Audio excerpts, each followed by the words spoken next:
గోవు సంతోషంగా ఉంటే లోకం సంతోషంగా ఉంటుంది, గోమాత బాగుంటే భూమాత బాగుంటుంది. ఈరోజు మన కార్యక్రమానికి మదన్ గుప్తా అంటే చాలామందికి ఇంతకు ముందు తెలియకపోవచ్చు, ఇవాళ అందరికీ సుపరిచితుడు. హిందూ సమాజాన్ని, చరిత్రని జాతికి మేల్కొల్పేందుకు పుస్తకాలలో లేనిది చరిత్రలో ఉన్నదాన్ని అందరికీ అందిస్తున్న, భూమి మీద అపరిమితమైన ప్రేమ ఉన్న 25 సంవత్సరాల క్రితం గోవు మీద ఒక డాక్యుమెంటరీ చేసిన ఒక గో ప్రేమికుడు మదన్ గుప్తా గారిని, గోరక్షణ ఏం చేస్తే ఇవాళ గోవుల్ని మన యొక్క ఓల్డ్ సిటీ నుంచి కాపాడుకోవటానికి ప్రభుత్వానికి ఎటువంటి సూచనలు మనం ఇవ్వాలో ఆయన తెలియజేస్తారు. భారత్ మాతా కీ జై, గో మాతా కీ జై. వేదిక మీద ఉన్నటువంటి మాన్యులు, గోప్రేమికులు, గోరక్షకులు, వేదిక ముందున్నటువంటి గోరక్షణలో, గోపోషణలో పాల్పంచుకుంటున్నటువంటి సాధు జనాలందరికీ శిరస్సు వంచి పాదాభివందనం చేస్తున్నాను. మిత్రులారా, మనకు భారతదేశానికి స్వాతంత్రం వచ్చే నాటికి, అంటే 1947 ఆగస్టు 15 నాటికి భారతదేశంలో 82 కోట్ల గోసంతతి ఉండేది. 82 కోట్లు. అది ఇప్పుడు 30 కోట్లకు పడిపోయింది. 30 కోట్ల గోసంతతిలో కూడా నికార్సైనటువంటి గోజాతి, అంటే స్వచ్ఛమైన గోజాతులు మనకు 12 మాత్రమే లభిస్తున్నాయి. ఇది ప్రస్తుతం మనం ఫేస్ చేస్తున్నటువంటి పరిస్థితి. మనకు వేదాలు ఏం చెప్తున్నాయి అంటే, గోమాత రక్తం నేల మీద పడ్డంత వరకు ఆ భూమి దాని ఎదుగుదల ఉండదు అని చెప్పి వేదాలు చెప్తున్నాయి. ఎందుకు ఒక జంతువుకి మనం ఇంత ప్రాముఖ్యం ఇవ్వాలి? మన వాళ్ళు తెలివి తక్కువ వాళ్ళ? కొన్ని వేల సంవత్సరాల నుంచి మన వేదాల దగ్గర నుంచి తీసుకుంటే మన సాహిత్యం అంతా కూడా గోవు యొక్క ప్రమేయం లేనటువంటి సాహిత్యం లేనే లేదు. శ్రీరామచంద్రుడు భూమి మీదకు వచ్చాడు అని అంటే దిలీపుడు గోవుని కాపాడడం వల్ల శ్రీరామచంద్రుడు ఆ వంశంలో పుట్టి ఈ జాతికి నడక నేర్పించాడు. శ్రీ వెంకటేశ్వరుడు భూమి మీదకు వచ్చాడు అని అంటే అది గోమాత వల్లే. 1847లో జరిగినటువంటి మొట్టమొదటి గో సంగ్రామం ఏదైతే ఉందో, మొట్టమొదటి స్వాతంత్ర్య సమరం ఏదైతే ఉందో, అది కూడా గోవు మూలంగానే జరిగింది. తరువాత కూడా మనకు స్వాతంత్రం వచ్చిన తర్వాత కూడా మనం గోరక్షణ చేసుకోవాలి అని అనుకున్నాం. కానీ ఆ దిశగా ఏ ప్రభుత్వాలు ముందుకు అడుగు వేయలేదు. ఇది సత్యం. గోవుని జాతీయ ప్రాణిగా, ఈ జాతికి తెలివినిచ్చేది, ఈ జాతికి చిహ్నమైనది గోమాత. అటువంటి గోమాతకి ఏ అస్తిత్వం లేకుండా భరతమాత ఉన్నది అంటే ఇప్పటి వరకు పరిపాలించినటువంటి పాలకుల దమన నీతి. మనం ఎన్ని సంఘటనలు చెప్పుకుంటాం. ఇందిరాగాంధీ ఈ ప్రధానమంత్రిగా ఉన్నప్పుడు గోసేవకుల మీద అత్యంత క్రూరంగా కాశ్మీర్ నుంచి పోలీసుల్ని పిలిపించి కాల్పులు జరిపించింది. ఆ రోజు కరపత్రి మహారాజు ఇచ్చిన శాపం వల్ల నీ వంశం నిర్వంశం అవుద్ది అని చెప్పి శాపం ఇచ్చాడు ఆయన. సరిగ్గా అదే దానికోసమే గోపాష్టమి నాడు సంజయ్ గాంధీ చనిపోయాడు. అదే గోపాష్టమి నాడు మళ్ళా రాజీవ్ గాంధీ చనిపోయాడు. ఇది నేనేదో చెప్తున్నటువంటి విషయం కాదు. చారిత్రక సత్యం ఇది.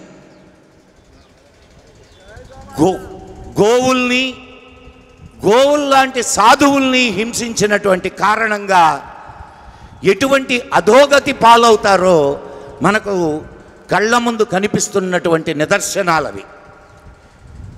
ఇకపోతే ఖురాన్ తీసుకున్నట్టయితే ఖురాన్లో క్లియర్గా చెప్పబడి ఉంది, గోవు యొక్క వెన్న, పాలు, నెయ్యి శ్రేష్టమైనవి, గోమాంసము తినడం నిషిద్ధం అని.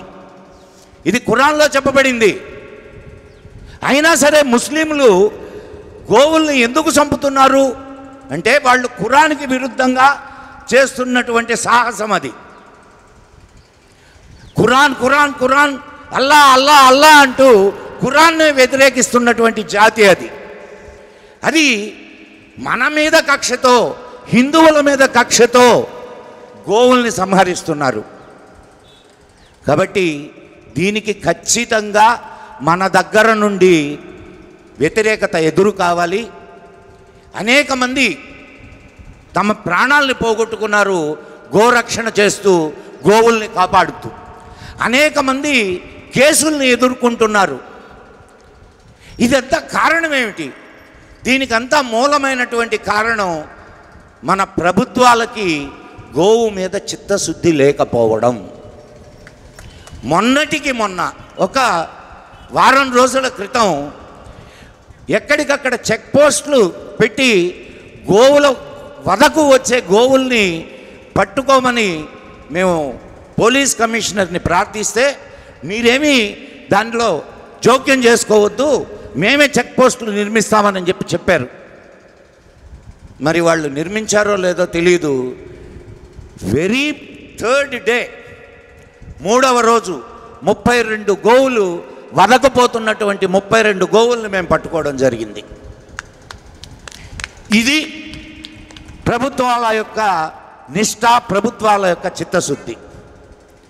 మేము అడిగాము అప్పటికి, మీ చెక్ పోస్టుల్లో మా గోరక్షకులు కూడా ఉంటారు, ఒక 2, మేము కూడా మీకు సహకరిస్తాము అని అంటే, అబ్బే అవసరం లేదండి, దానివల్ల గొడవలు అవుతాయి అని చెప్పి మాట్లాడారు.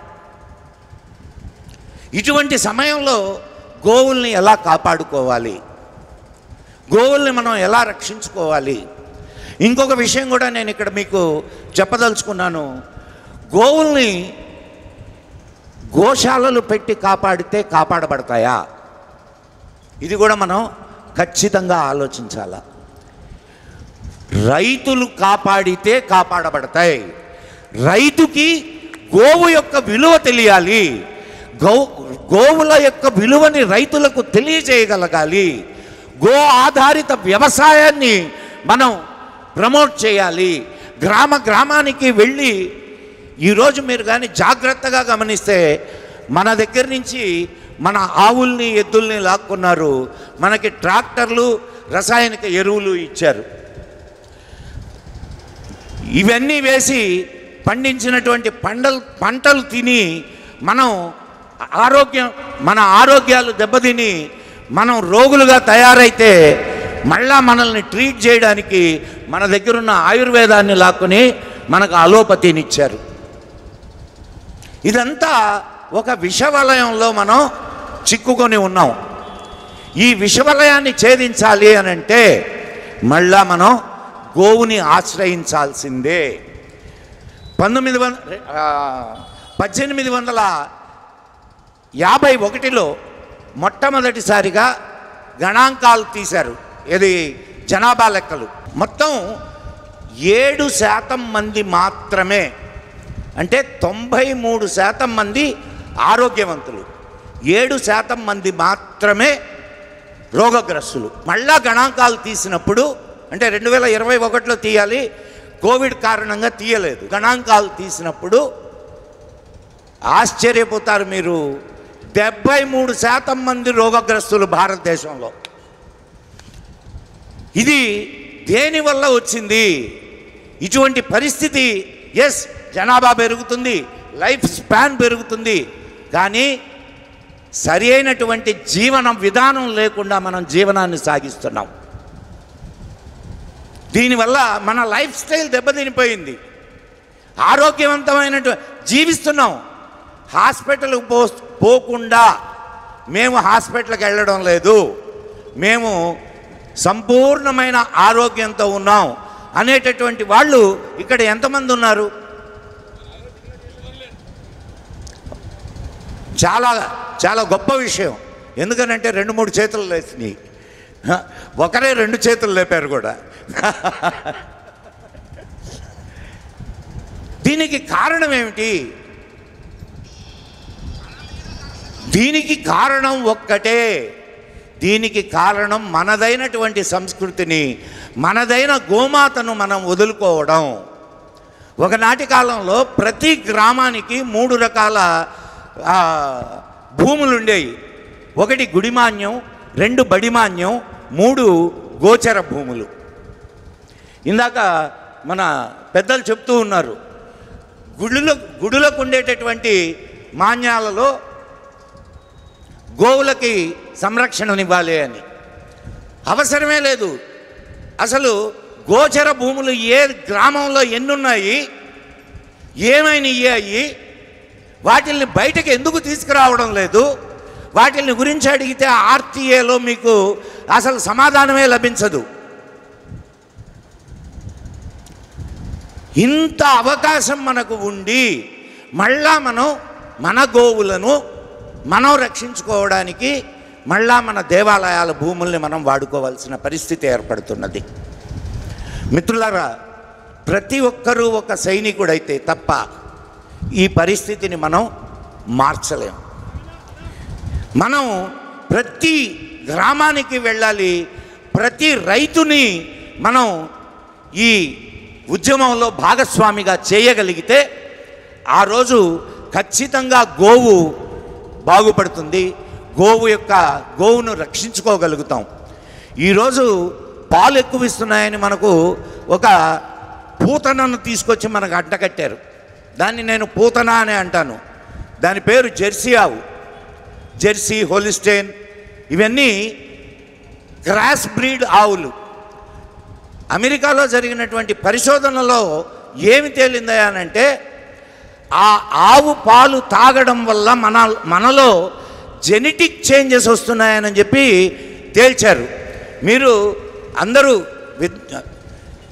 విద్య కలిగిన వాళ్ళే కాబట్టి ఒకసారి మీ సెల్ ఫోన్లో ఉండే యూట్యూబ్ తీసి దాంట్లో డెవిల్ ఇన్ ద మిల్క్ అని కొట్టండి. డెవిల్ ఇన్ ద మిల్క్ అని కొడితే మీకు ఎన్ని వీడియోలు వస్తాయో చూడండి. అటువంటి విషపు పాలని మనకి ఇస్తూ ఉన్నారు. ఈ విషయంలో కూడా మనం యూరోప్ వాళ్ళని అభినందించాలి. ఎందుకంటే విషపు పాలు A1, స్వచ్ఛమైన అమృతతుల్యమైన పాలు A2, మన బాస్ ఇండికస్ అంటే మన భారతీయ గోమాత యొక్క పాలు ఏవైతే ఉన్నాయో అవి అమృతతుల్యమైనటువంటి పాలు అని నిర్ధారిస్తూ దానికి A2 అనేటటువంటి కోడింగ్ని ఇచ్చారు. ఈ విధంగా ప్రపంచమంతా మన గోమాతను పొగుడుతూ ఉంటే, ప్రపంచమంతా మన గోమాత వైపు చూస్తూ ఉంటే మనం మన గోమాతను నిర్లక్ష్యం చేస్తూ ఉన్నాం. చివరిగా ఒక్క చిన్న విషయం చెప్పి నేను ముగిస్తాను. శ్రీకృష్ణదేవరాయల సభలో ఒక చర్చ వచ్చింది. ఆ చర్చ ఏమిటంటే ఏ జంతువు పాలు శ్రేష్టమైనవి? అందరూ మొత్తం సభ అంతా గోవు పాలు శ్రేష్టమైనవి, గోవు పాలు శ్రేష్టమైనవి అని అన్నారు. సరే, నిజమే కదా, గోవు పాలే కదా శ్రేష్టమైనవి. ఇంతలోపల తెనాలి రామకృష్ణుడు లేచి మేకపాలు శ్రేష్టమైనవి అని అన్నాడు. మేకపాలు శ్రేష్టమైనవి రే, అందరూ గోవు పాలు కదా శ్రేష్టమైనవి అని అంటున్నారు, నువ్వు మేకపాలు శ్రేష్టమైనవి అంటావేంది అని అన్నాడు కృష్ణదేవరాయలు. అప్పుడు రామకృష్ణ కవి ఇచ్చినటువంటి విషయం ఏమిటయ్యానంటే, ఆయన సమాధానం ఏమిటయ్యానంటే, మీరు గోవుని ఏమని పిలుస్తారు? గోవుని గోమాత అని పిలుస్తాం. మీరు అడిగిన ప్రశ్న ఏమిటి? ఏ జంతువు పాలు శ్రేష్టమైనయే అని. మరి గోమాత అని పిలుస్తూ దాన్ని జంతువు అని ఎలా అనగలం? కాబట్టి నేను మేకపాలు శ్రేష్టమైనవి అని చెప్పాడు.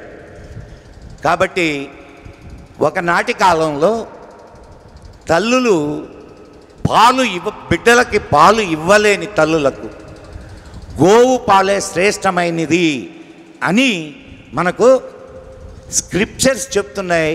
ఇప్పుడు సైన్స్ కూడా దాన్ని నిర్ధారిస్తుంది. అటువంటి గోమాతను మనం కాపాడుకోవాల్సినటువంటి అవసరం ఉంది. మన భూములు సారవంతం కావాలన్నా, ఒకప్పుడు భారతదేశం సోనేకి చిడియా అంటారు. సోనేకి చిడియా అంటే బంగారు పిచ్చుక. అటువంటి భారతదేశం అడుక్కునే దేశంగా తయారయ్యింది. కారణం ఏంటయ్యానంటే మనం గోవుల్ని చంపుతూ ఉండడం. ఈ దేశంలో యుద్ధాలు గోవుల కోసం జరిగినాయండి.